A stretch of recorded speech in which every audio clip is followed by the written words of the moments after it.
sebagai seorang hamba yang ngaku cinta kepada Allah, maka ia harus berbahagia ketika datang waktu sholat, karena itu waktu berjumpaan seorang hamba dengan Allah Subhanahu wa ta'ala. Nah, para arifin billah, orang-orang yang hatinya hidup itu pandangannya kepada sholat beda sama kita yang lemah.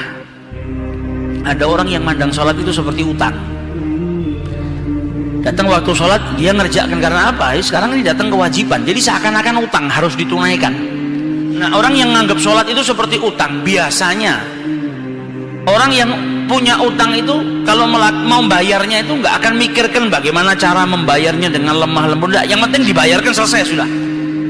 Mau itu cara bayarnya baik, cara bayarnya dengan nggak pakai tata krama atau pakai tata krama, buat dia nggak penting, karena dia punya utang, beban. Dia kepingin cepet-cepet terhindar atau terbebaskan dari bebannya, bayar utangnya. Setelah bayar utang dia ngerasakan apa? Legowo, ngerasakan apa? Tenang. Itu orang yang punya utang. Nah, kita ini melaksanakan sholat bukan dituntut tenang setelah sholat, tapi saat sholat pun mendapatkan ketenangan. Jangan sampai kita menganggap sholat itu sebagai utang, jadi cepat-cepat kepingin ditunaikan, selesai sholat, assalamualaikum, assalamualaikum, nggak penting diterima nggak diterima sama Allah, yang penting tanggung jawab saya sudah selesai. Nah, ini kita nggak mendapatkan ketenangan ketika sholat.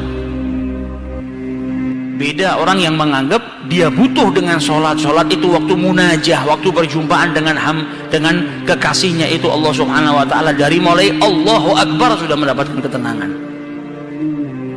Dari ketika mengucapkan takbir Allahu Akbar, berarti saat itu adalah waktu perjumpaan sudah dimulai, waktul mukalamah, dia bermunajat kepada Allah Subhanahu wa ta'ala sudah dimulai. Kita itu kalau ketemu sama orang yang kita cintai, ada telepon masuk nggak kita angkat.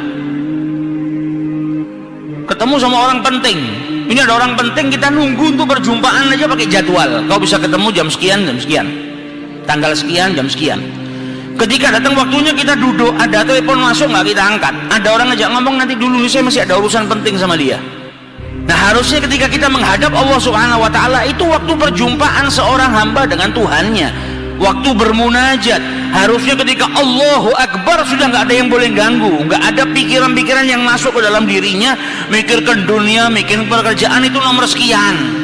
Saat ini adalah waktu perjumpaan saya dengan Allah Subhanahu wa ta'ala, maka di saat ini nggak ada yang boleh ganggu. Allahu Akbar, tidak ada yang lebih besar melebihi daripada Allah. Dunia nomor sekian, Allah lebih besar. Jangan sampai ada sesuatu yang kita pikirkan akhirnya ngalahkan Allah Ta'ala. Nggak boleh. Yang ada harus saat itu hanya kita dengan Allah Subhanahu wa ta'ala. Memang tidak mudah, tapi kalau tidak ada usaha, tidak terus dilatih, ya kita nggak akan mendapatkan kesempurnaan tadi. Orang yang bisa melaksanakan sholat semakin hari semakin baik, hatinya semakin hidup. Hatinya semakin hidup, tumbuh kasih sayang dalam hatinya, tumbuh mulatafah, tumbuh akhlak, tumbuh adab. Itu karena apa? Hatinya selalu terhubung dengan Allah Subhanahu wa ta'ala. Setiap perbuatannya selalu menjadikan dia berpikir sebelum berbuat dan berucap, ini diridhoi sama Allah atau tidak, karena koneksinya kuat dengan Allah Ta'ala. Tapi orang yang terputus koneksinya dengan Allah, amal perbuatannya seperti hubar, seperti debu, gak ditimbang, kadang lakukan baik, kadang lakukan buruk. Tapi orang yang koneksinya kuat dengan Allah, sadar kalau dia sedang dilihat sama Allah, dipantau sama Allah Subhanahu wa ta'ala, dia akan jaga dirinya.